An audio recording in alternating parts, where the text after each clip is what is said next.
Welcome back, Axis and Allies fans, and this is NATO and the CIC with the 1898 Spanish-American War. Now this war was fought pretty much exclusively in Cuba and the Philippines. And what caused this war was Cuba. The Cubans were revolting against Spain.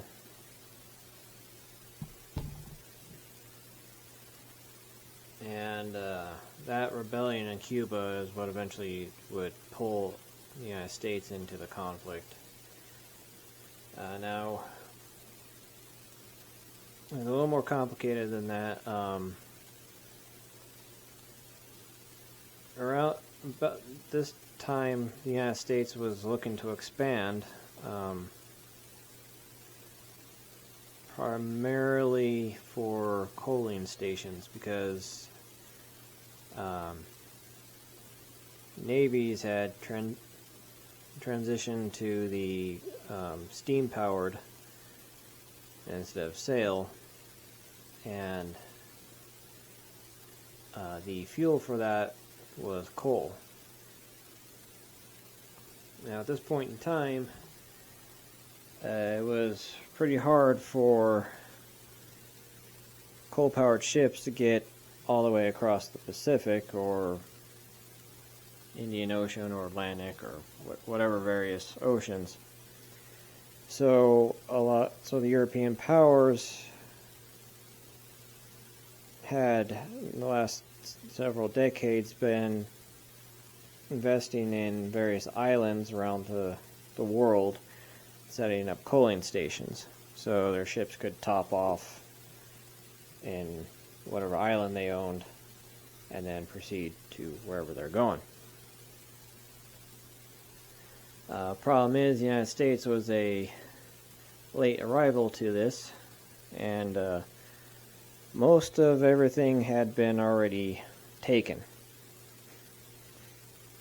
So the United States was looking to acquire islands or just expand territory to set up coaling stations and to just expand American territory, because America had gotten a little bit imperialist at this point in time.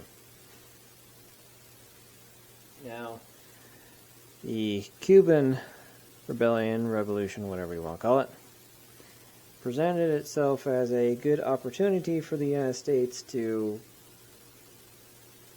have a casus bellum for War of Spain and maybe take some Spanish territory. And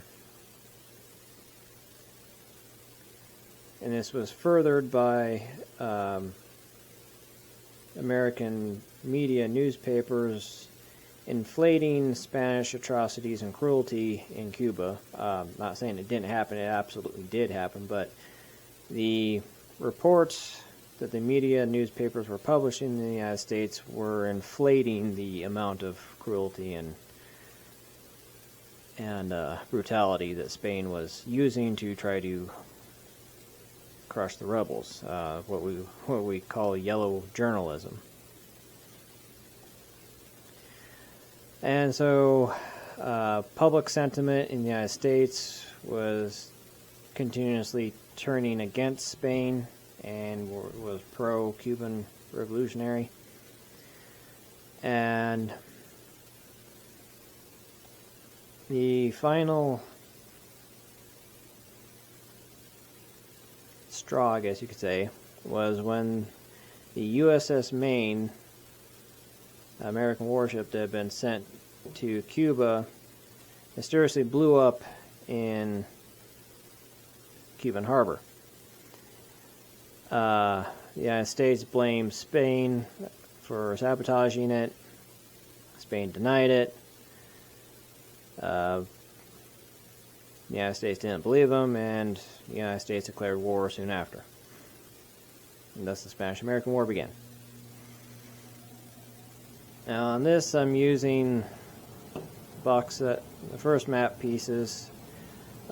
Spain didn't actually have wood and sail ships in this conflict. They had, metal ships like the United States, but they were obsolete compared to the United States. The United States had just got done building a brand new navy, so America's navy was new, state of the art. Or Spain's navy was old and hadn't been upgraded in a while. So I'm just using that to differentiate the difference in technology between the United States Navy and the Spanish Navy. So America, its goals, it has to take Cuba and the Philippines. Spain has to defend it. It's a short war, 2 turns.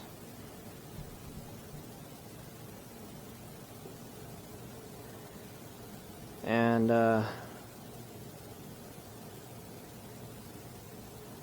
so we will get to it and see how the first turn turns out. As you can see, Scramble for Africa still going. It's almost finished. There's only a handful of territories left, but so we'll come back after the first turn. See you then.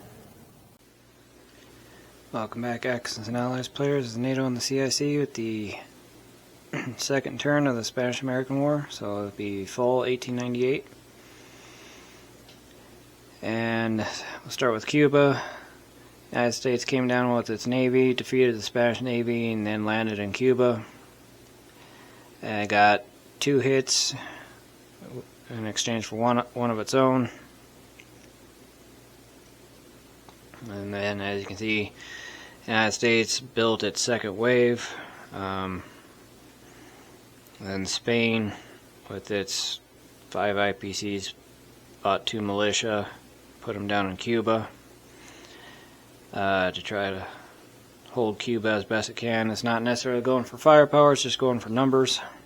It's just got to last one more turn.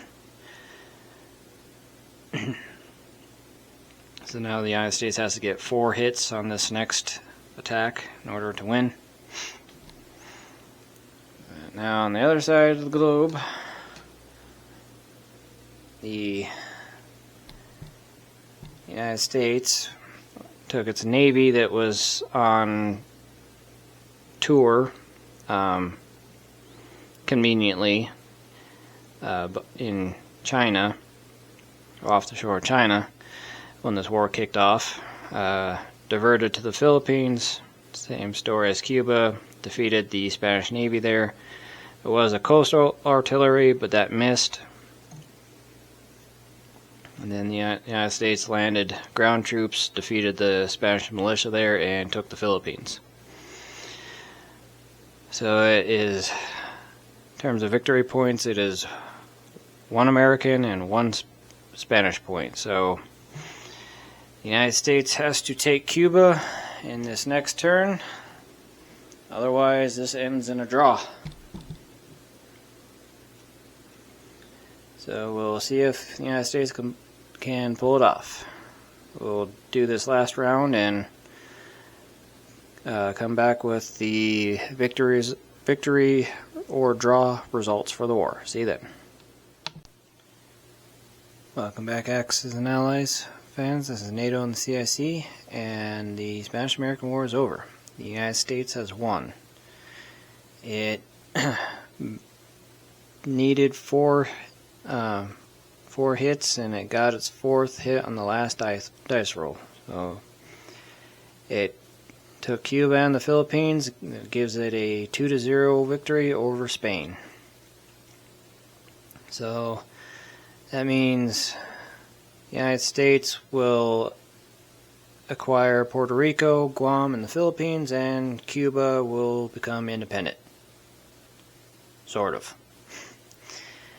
Cuba forms an independent government that is under the direct control of the United States. It will gain full independence several years down the road, but But there you have it. They had a very quick war, 2 turns, but the next conflict will be a little bit longer, and it's actually 2 wars going on simultaneously. It's the Boxer Rebellion and the Second Boer War. So we'll set up the board for that, and we will see you then.